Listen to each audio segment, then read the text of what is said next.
Hi.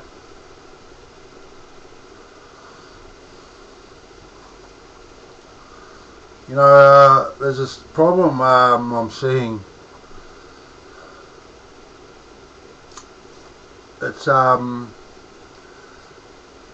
product of the language we use.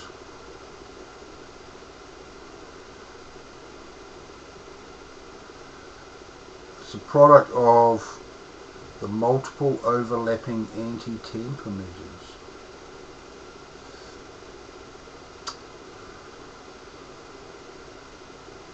So, in order of events, you have the experience of being born. This is a significant thing. You know, and we can see how significant it might be because you have these events in people's lives that are really traumatic, like getting beaten up, or the things that happen, rapes and things like that, and things that are emotionally traumatic. They're significantly emotionally traumatic. And you can see how it alters the person. You see how they are altered. They go from kind of normal, as it were, to really broken, you know, uncommunicative, and, you know, depressed, and all these things happen, right? So, and we've seen that, we've heard of that many times, you know. In New Zealand they're doing this big government inquiry about abuse while in state care, because back, like, you know, decades ago, they were like, there was a lot of state care facilities around. There was mental health facilities, there was a lot of youth, state care of youth and things like that, and so there's all this stuff going on with that. So there's a big inquiry now about consequences of sexual abuse and general abuse, and they're not going to figure out anything about it. All they're going to do is acknowledge that it happened. That's all they're going to do. People might get compensation. But they're not going to know why it happened, because they're firmly attached to the belief that anxiety is wisdom. And you know, when you're a government person, you can believe that anxiety is virtuous, because that means you can be the leader of society. If society has the general, is philosophically underwritten that anxiety is wisdom, which, you know, courage believes, and things like that, and so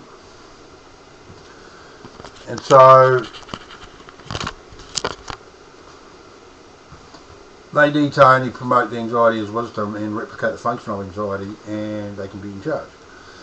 And so whoever articulates that happy medium that respects the political correctness of anxiety the best, they will get to be the leader. Right? And that's what it's really about. And so yeah, anyway, you can see by these events that are traumatic to people, you can see how they affect people. Okay, so that's your beginning of understanding of the culture shock event of birth. Okay, and so then we are born, and then we've got this experience, and then we see around us, you know, the baby that does not possess language thinks about what it sees and hears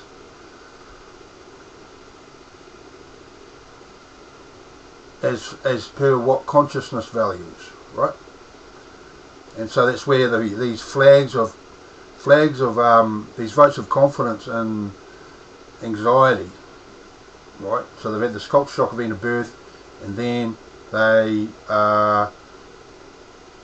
start seeing these votes of confidence and anxiety as important, right? Yeah, so, and then the baby begins to speak. and by virtue of the political correctness of anxiety, the baby will gravitate to who promotes the most anxiety, you know.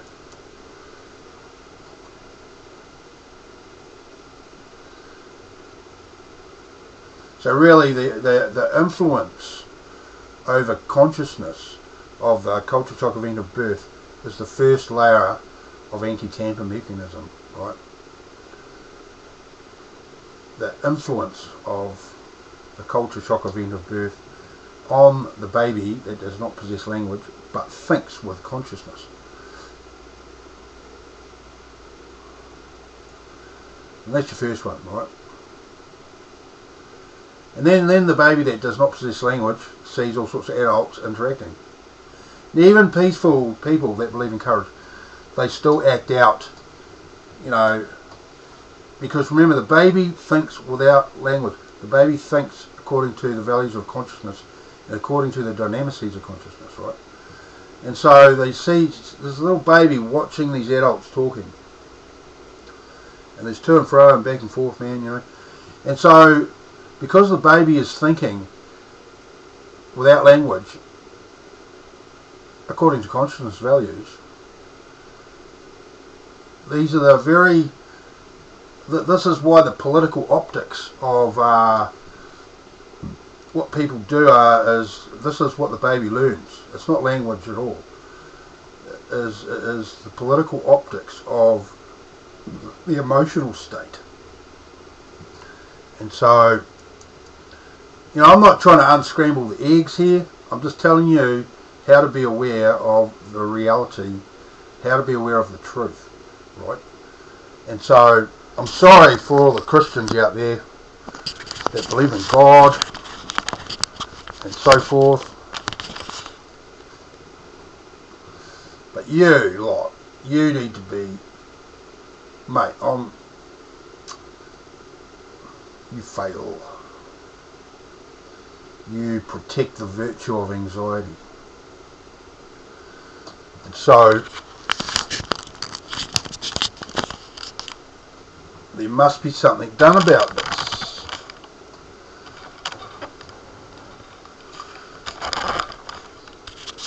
Sorry, I'm just messing with my camera here. That's better. And so, see, this is the actual character of consciousness we're talking about, right? And that is something you have to embrace. You have to transpose yourself from this world into the other realm and view this realm from that perspective, right? Because all this talk about what's wrong and all this stuff, man, it's all from this world's perspective.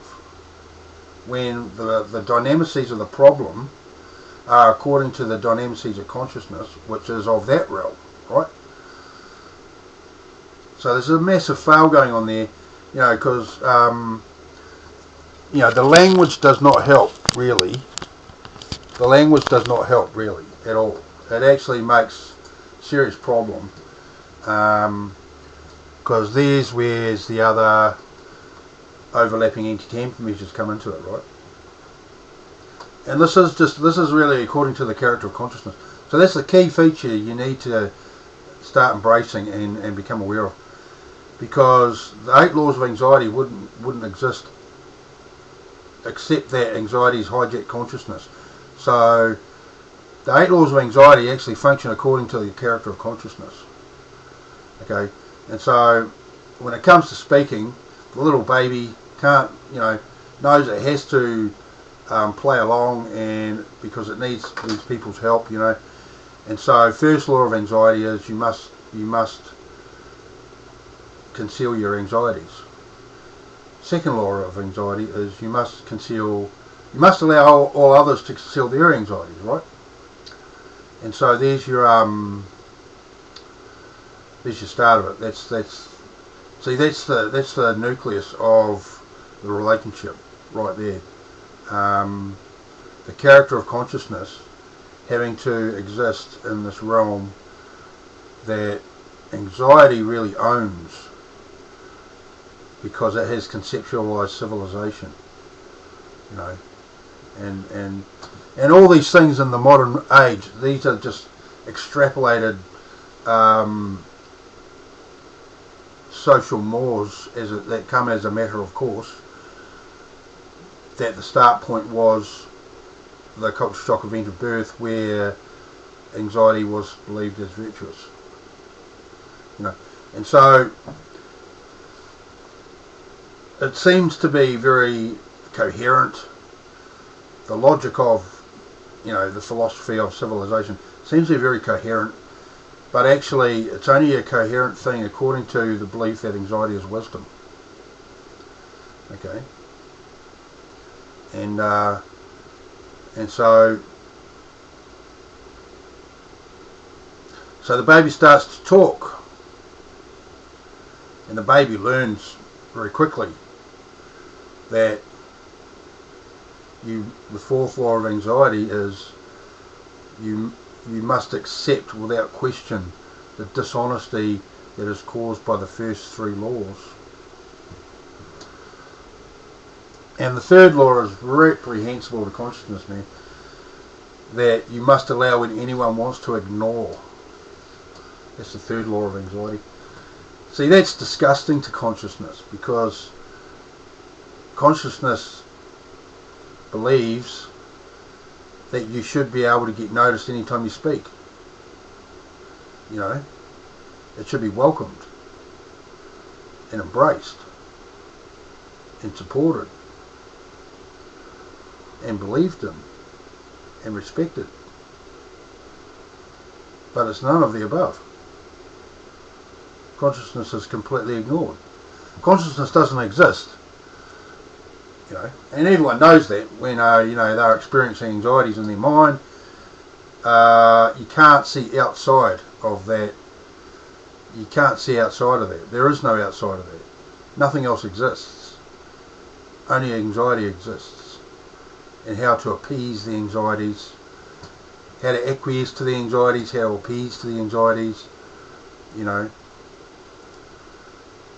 that's the nature of the experience that people have with anxiety. And so yeah, that's very, very troubling. And so that's why the universe has seen fit to task me with bringing this message to qualify such things, so you can then be aware of them, and then you actually have something to talk about. Because this, like the big inquiry going on at the moment, they won't mention anxiety. Okay, they won't mention anxiety. They will not mention consciousness. What they'll do is they will believe anxiety is virtuous, and the most you'll get out of it is probably that they'll agree that it's really, really bad. Because they're not allowed to talk about it. They can't talk about anxiety. They're forbidden to talk about anxiety because, and it's a sneaky, sneaky thing, man. They can't talk about anxiety because anxiety is virtuous. Anxiety is wisdom. And so anxiety actually doesn't exist. And so they're just gonna see, just imagine that, right? Anyone with a mind for code breaking, for mathematics, for physics level, quantum theory, you have a go at that one.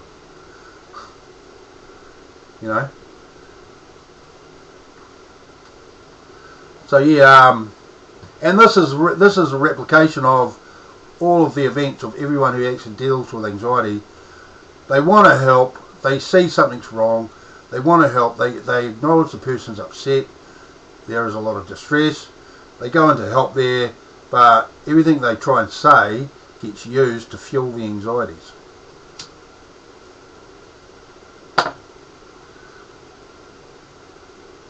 And because courage acknowledges anxiety, then anxiety takes over any discussion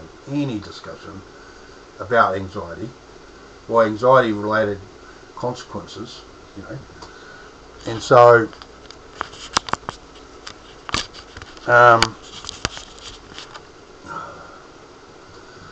So yeah, that's where it goes.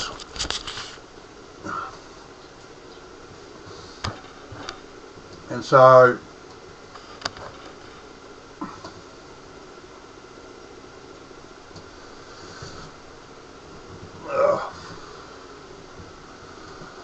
yeah, and that's the minefield of the language. You know, yeah. Once you engage with it, it's over for you. You're not going to win. Anxiety will win, because, as many people know or would acknowledge, the only way to combat anxiety is with more anxieties, because that's what's politically credible. And so it's a catastrophe, man. The human race is a catastrophe because of this. You know, and they whom we believe are the aristocracy, you know, they are believed as the leaders of society because they have the best emotional crutches.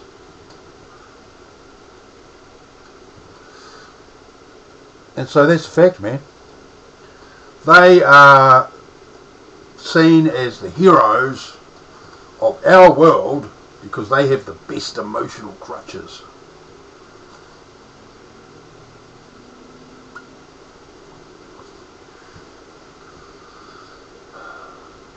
See, here I am. You know, I'm not wealthy, man. I've got to go out and buy something for my car because it's 27 years old now. And I don't own a house. I don't own a house.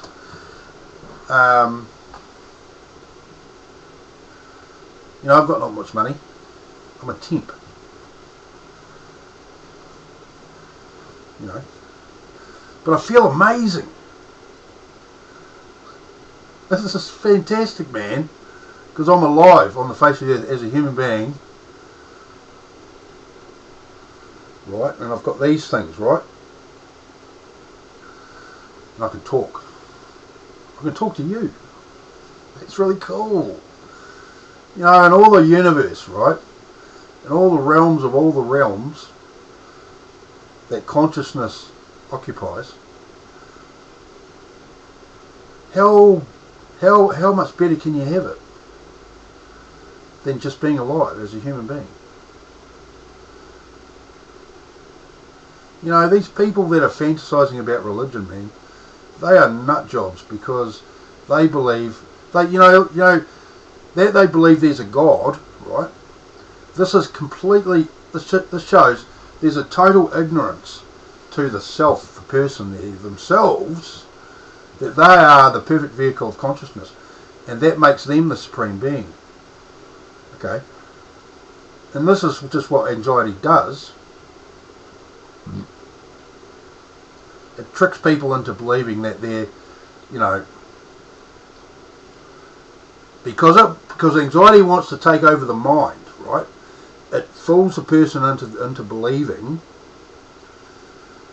that God is a separate thing, because anxiety has the mind, and so that's why it has to transpose consciousness as an external thing to the person, right? And that's what it does. It transposes it. And so there's a lot in religion that says, oh, Satan's only needs to get you to believe that he doesn't exist. You know, and there's all these things that are an inversion of the reality of it, right? Like Satan only needs to get you to believe he doesn't exist and all this. And when actually the Satan that religion talks about is consciousness. And this is really standard issue anxiety. How, you know, the political correctness of anxiety is calling consciousness Satan. Okay, and it doesn't tell you that people start doing bad things to each other because they are highly frustrated and they've got no way of expressing that, and it's forbidden to actually give gravitas. It's forbidden to give gravitas to language, and because adding gravitas to language, this is consciousness. This is the communicating that consciousness does in different measures and weights. And as we have language to express our consciousness, we need to be able to add gravitas and weight to what we are saying. And this is why swearing is banned. This is why swearing is banned. This is why swearing is seen as highly immoral, because it adds gravitas to language, which is, it empowers consciousness. It empowers consciousness. And so a lot of the morality religion talks about is actually, it's apartheid against consciousness, is what it is. And as it's a finite concept, right? Religion, right? That proves that the dynamices of religion are it enforces people to have what I call static cognition. Okay, they only have one static framework of understanding and beliefs, right? And this is the same as anxiety. Anxiety creates a situation where people have a static cognition to only function according to the values of anxiety, and so because of that static cognition thing, this is why you can make a singular deity out of it, right? This is why you can make a singular deity out of anxiety, because that's the only end game it's got. That's the only thing possible when you have the static cognition. You can only have, if you've got a finite equation, okay, you can have an answer to that equation, right? Okay, but consciousness is infinite. Okay, and so that's why people who roll with consciousness, we have fluid cognition. We can think of answers. We value peace. We stay calm because we know an answer is possible. We know full well if you don't work, you won't earn any money. We know full well if you don't exercise, you'll get fat. If you're not a nice person, people won't like you. End of story. And so these are the products of fluid cognition. And I've got the fluid cognition thing, right? Because I've discovered the 8 laws, and that anxiety is a political entity, and I've got this portfolio of designs which I'm going to start my company one day, and I'm going to build these things, man. These things, they're hundreds and hundreds of years advanced from what exists now. I've some very, very strong suspicions about electricity, about, it's a start point of research, man, we'll call it that. That we're actually looking at it. See, it's that anxiety perspective again, right? We look at electricity from that anxiety perspective, and I think there's a lot more to do with it than we think. I think there's a lot more about electricity than we actually realise, right? And so I've got fluid cognition, and here's the proof. I'm making this video, making these great statements, and this latest one I really like, right?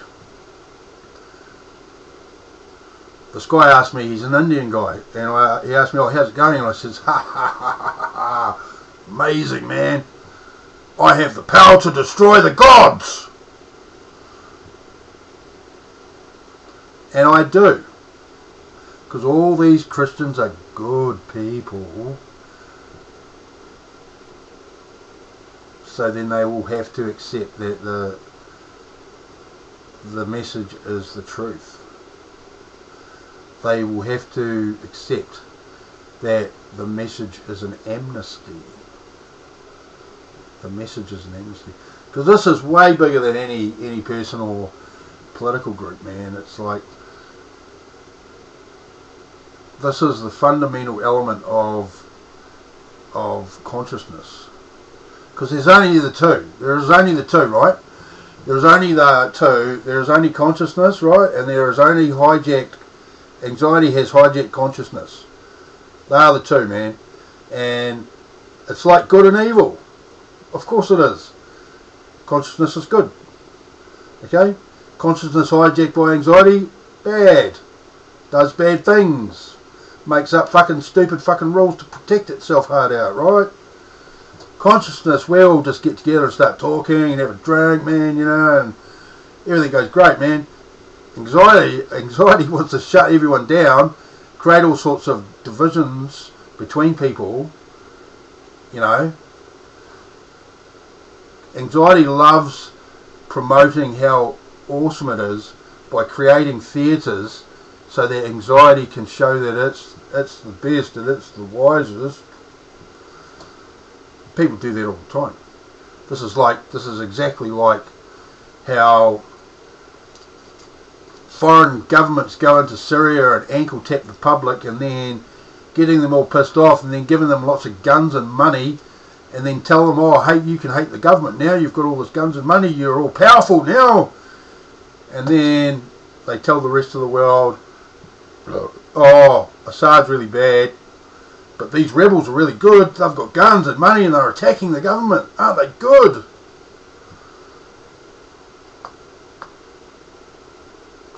That is the determination of the political correctness of anxiety. And it suits religion, you know. That's why the Catholic churches, the churches, they've been mute on the subject of war. You know, they've got no opinion to make. They should be the biggest noise in the world when it comes to this kind of conflict, man. They should be in every media in all the world denouncing conflict, man, conflict. Denouncing the practice that leads to conflict. Okay? It's like that group in Indonesia that the government, they've been fighting, this ISIS-inspired group, Someone gave them all sorts of guns.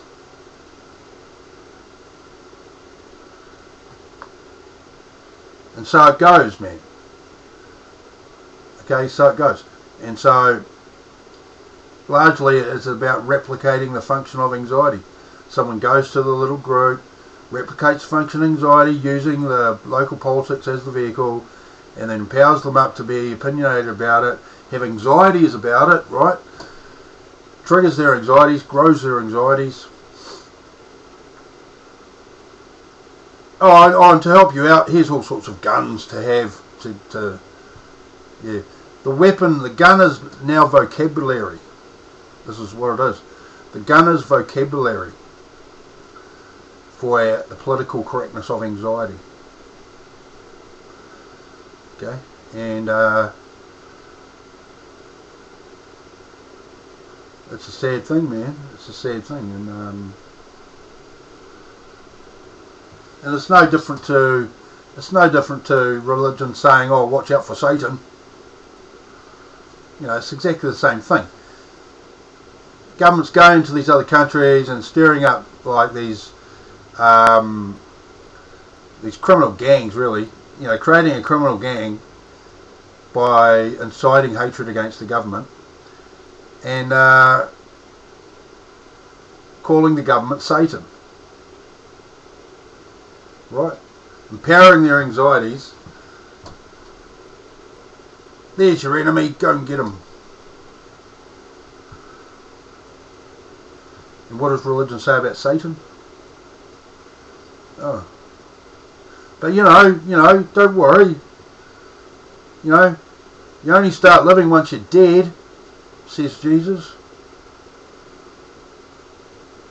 According to Jesus, you're all alone, all by yourself, and Jesus is going to judge you.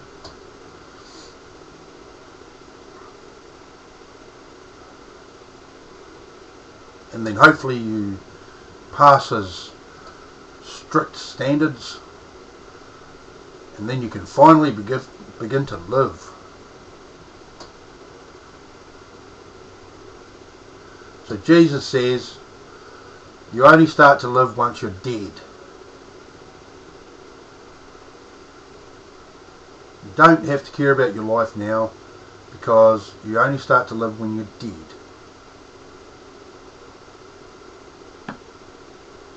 You know, I hate anxiety. And all the bullshit it fucking tells people.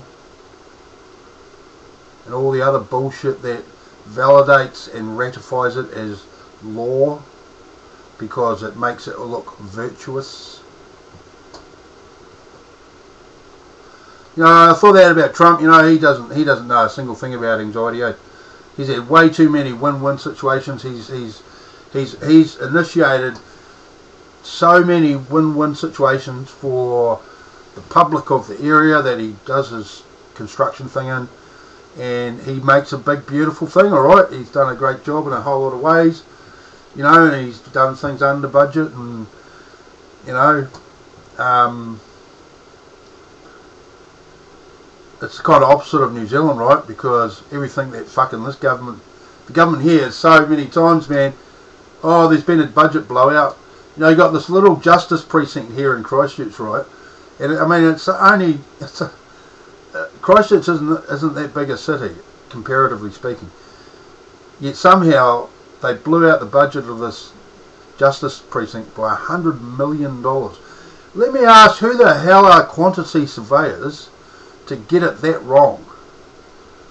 How could they get it that wrong? $100 million over budget, right? So, you know, and that kind of thing, that's always facilitated by the belief that anxiety is virtuous. Because when the quantity surveyor talks to the people through the media, the way they phrase what they want to communicate is according to the political correctness of anxiety, is to be politically credible to the public. Because they know that courage acknowledges anxiety. The public create the wealth which pays for all everything they do, every single thing they do, and so we do that. We create the wealth because we value courage, and that's a you know, creating wealth is purely a case of replicating consciousness, and so they know that, and so then they only have to replicate anxieties to get, you know, to be politically credible. Okay, and so there you go. You know, there's so many examples of this replicating of the function of anxiety to be politically credible, and it's like why England got into Brexit in the first place, why they joined the EU, why they dreamed up the EU. Because the EU was a replication of the function of anxiety. Oh, here's this really good idea, you know, and while they were discussing this, they just completely ignored all of the strengths of these countries, and only talked about things in terms of how they weren't doing as well as they hoped, and you know, and sold it to them that it would be something to the benefit of England and all the other countries, and because their primary goal, all these people at the top, they don't want to acknowledge that the people at the bottom, the middle class, people at the bottom, they are where all the wealth comes from. Okay? Not the top. The top have nothing to do with wealth creation at all. Okay? Even the big companies, the big corporates, right? The people that own those companies don't create any wealth. The people that operate the company is the workers that operate the company. The workers and their hard work is what creates the wealth for the company. The blooming person sitting in the office with a keyboard is not part of the work. Okay?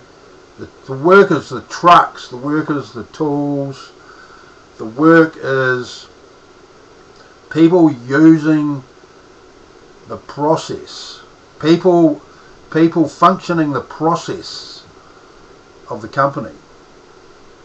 Okay, not the person in middle management.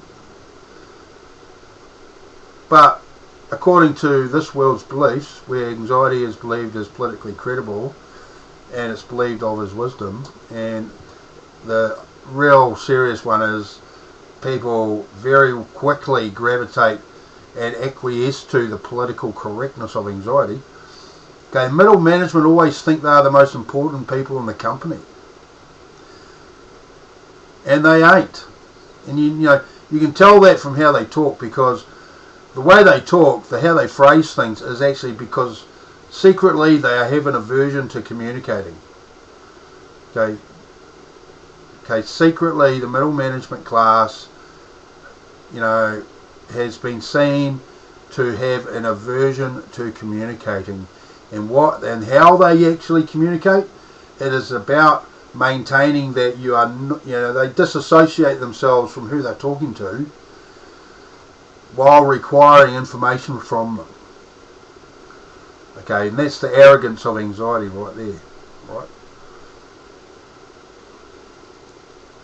And so this world we've got, we all got given this hand of cards when we were born, man. So no one alive is responsible for how things is. And according to this freak accident of the culture shock of birth and the influence over consciousness that events at that point, this is actually the logical outcome of that, right? Where the financial system and the corporates are seen as the heroes of society, and it's like the poor people are just problems, and I can't deal with that, and the whole spectrum of society, they see these bad news reports, and they have an aversion to actually engaging emotionally with it, right? And because of their anxieties, anxiety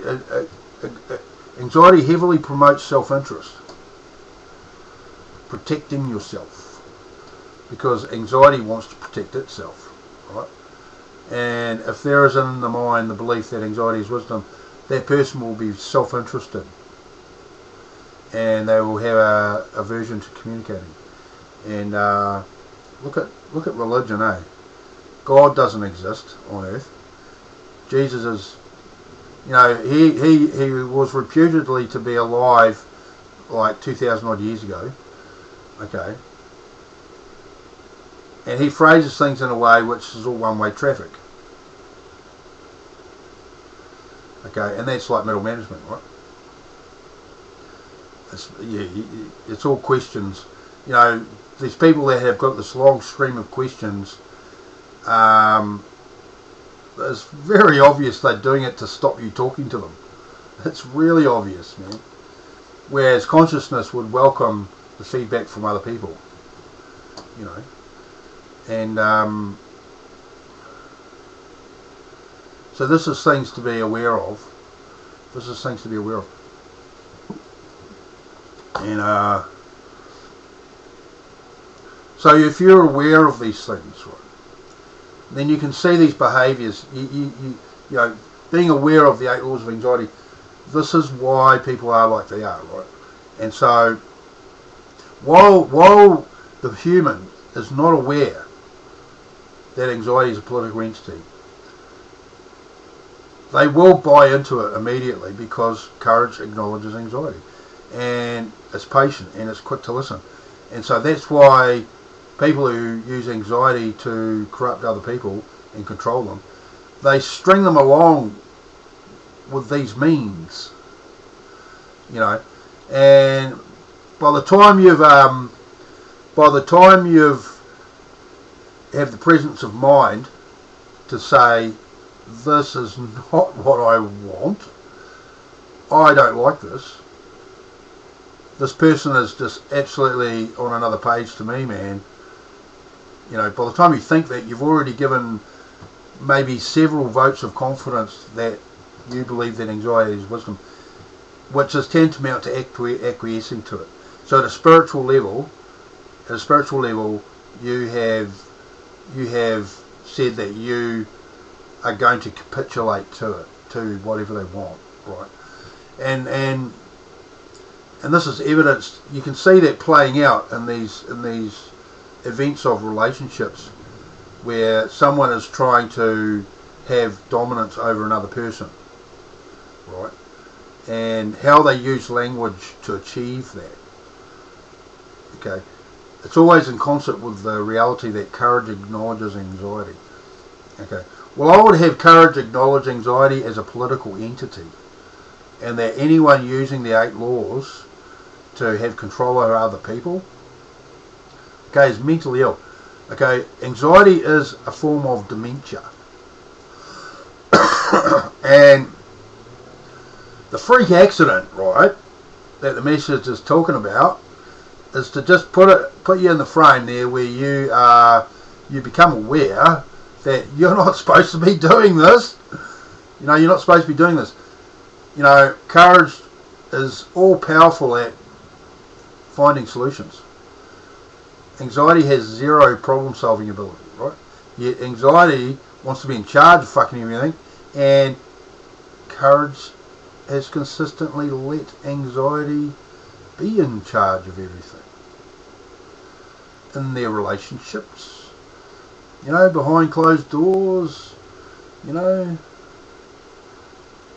some of the most brutal arguments that have ever happened haven't been big screaming matches, right? They've been at the quantum level, and this really finely nuanced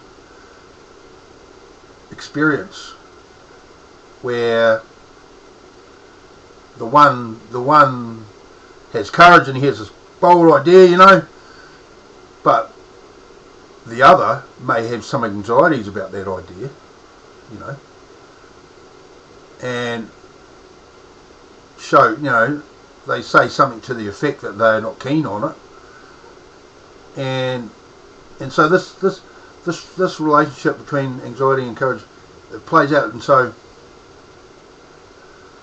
and it's highly nuanced, right? And so that's the real purpose of the message, is just so people are aware of that. You know, religion, right? Religion is a false thing, man. It's, you know, it's a false thing because anxiety is a false thing. Anxiety is an alien concept to consciousness. So you get the progression there of events, right? You get the progression of events, right? Culture shock event of birth, okay? You know, anxiety becomes seen as virtuous then, because a little baby's only small and it has to, you know, it can't protect itself, can't provide its own food, doesn't know anything, you know. So there's powerful votes of confidence and anxiety for the baby that does not possess language, that thinks with consciousness, right? And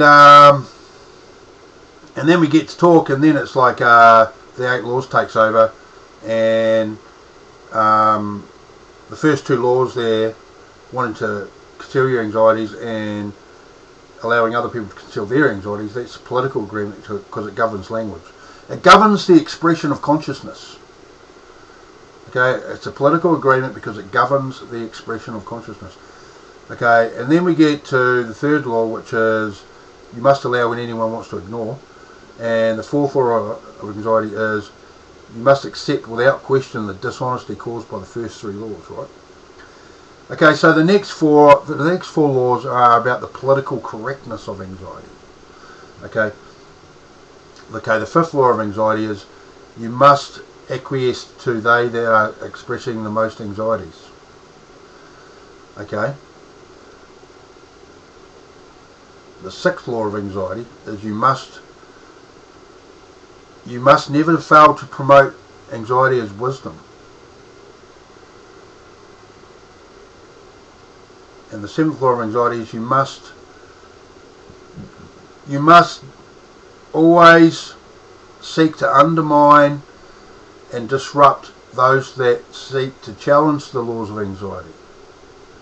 Okay, and the 8th law of anxiety is you must always promote anxiety as wisdom.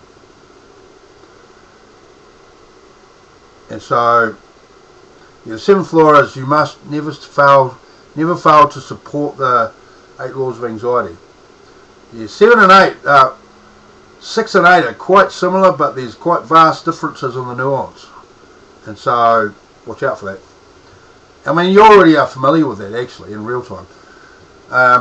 And so the 4 laws there, 5, 6, 7, 8, they're about the political correctness of anxiety. Okay, and that takes on its own form. That's actually transposed into a whole new level of theatre, right? And so the political correctness of anxiety is what conceptualised religion. It conceptualised God, it conceptualised Jesus, and it conceptualised all these, the senior elements of religion. Actual factual is that religion's been exclusively derived from the senior elements of the political correctness of anxiety. And so that's why you've got this God, he's seemingly not there. He's not here. What kind of God is that? He doesn't even exist to the human race. Is it that you have to have faith because religion is theoretical? From the consciousness perspective, that's an entirely valid question. You have to have faith in God because he's theoretical, right? And Jesus says, you only really start to live when you're dead, which is kind of the opposite. This is total opposite to the beliefs of consciousness, where it could be said that this earth we're living on right now, this is heaven. This is the expression. This is the optimum political expression of consciousness, is this earth we live on, and that we are here. We are the optimum expression of consciousness, the human being, right? And so they formulated religion instinctively, because the political correctness, see, this is why so many people are on board. You can get this massive group of people, man, and they're all on board with the critical nuances of the plan, man, because the political correctness of anxiety is an instinctively intuited perspective. It's an instinctively intuitive perspective. Now, because of the uniform start point of anxiety, which is a culture shock event of birth, and then you get the language thing, and then that produces the political correctness of anxiety thing, and you get this uniform start point. That's how everyone can instinctively intuit the political correctness of anxiety. And so the behaviour of people follow this, because people in, say, exactly the same situation here in New Zealand, Australia, America, Russia, Syria, wherever you want to talk about it, Nigeria, wherever you like. The actual behaviour of these groups, mainly the smaller social groups. Okay, so it's not the family unit type group. It is the one above that, circle of friends type group, right? That's why it's instinctively intuited. See, that's why someone can actually, verbalise a thought, right, and all of a sudden you've got this common enemy, because everyone instinctively intuits, yeah, let's do that, and then we'll look like we're in the group and we're playing along, and it's like anxiety will be happy with us then, and yeah, cool. So that's what they do. That's what people do, and that's why you've always got these like music, actually. That happens in music a lot. You get these singular entities that seemingly are the ultimate, right? Like and it's down to the character of consciousness that people do that. So the fact that everyone else likes something does have a bearing on your perspective, right? It does have a bearing. So they started selling Hyundai cars in New Zealand, and then almost immediately started saying, oh, we're New Zealand's favourite car company with New Zealand's favourite car. See, people don't realise, actually everyone, everyone is doing physics level maths while engaged with the political landscape that the political correctness of anxiety, propagated and maintains, and that is a fact. And so there we go. how can the human being be so competent at physics level mathematics when engaged with the political landscape that has a high frequency of political correctness of anxiety? Because that is the true fact. That is a true fact. That human beings, particularly young people, man, they're very good at the physics level mathematics of calculating how they operate within that political correctness of anxiety framework, right? And so this is the character of consciousness, dealing with an anxiety opponent, right? And then the young people invariably try and they want to bail out. They want to bail out and just hang out with consciousness, man. And that's where your drugs come into it, right? Drugs, alcohol. Young guys will go off and start messing with cars a lot, and just focus on that because the whole group of friends will just be all about cars, There'll be something that binds the social group together, and invariably it's something that they can all talk about and all get along with. And it's actually a placebo because it's so they don't have to talk to each other, because they're in shock.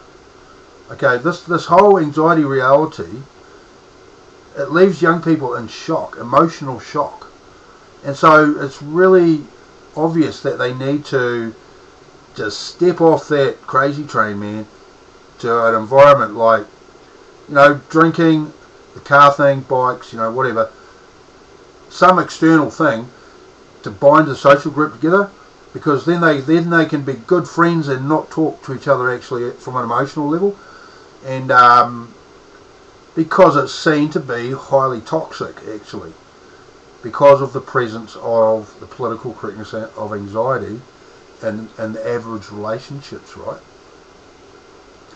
And so they do that, right? And I mean, the conception of religion is probably down to exactly that. They wanted to make it so it wasn't toxic. Because I might be talking conspiracy theories, whatever, but about religion. But actually, that's a fair comment. They needed a way to detoxify the relationship to anxiety. They needed to configure it in a way that it didn't, it could format anxiety as something that was palatable. So you got to remember that all these people that I've said are evildoers replicating the function of anxiety, and actually they're consciousness first. Okay, then anxiety took over, but it's impossible not to act according to the Don MCs of consciousness and the character of consciousness. It's impossible to escape that, because it is us. Consciousness is our operating system. Whether it's just consciousness or it's hijacked consciousness, we still only have that way of, that is us. That's it, man. And so these are the kind of things that have actually come up, and so that's for that, man. I mean, and so yes, that's the video.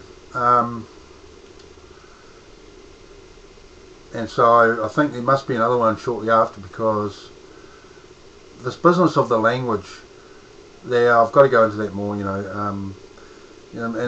I'm getting close to actually, I'm composing the book I'm writing about this, right? And it's got some, these are unprecedented. This is an unprecedented area, This is a place where no man has gone before.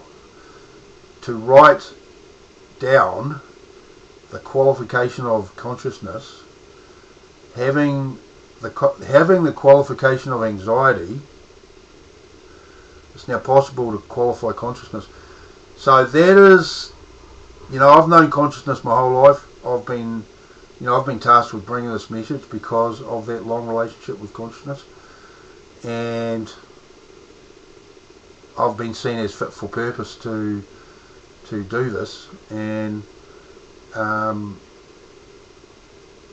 want to say that even though that's the case, you all in the world are exactly the same as me, and I bring to you this means to facilitate forgiveness and a means to see how we may live together,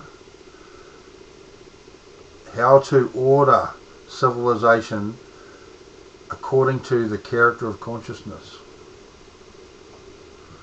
And that's what's going on. That's what's going on. So anyway, can't wait for the next video, man.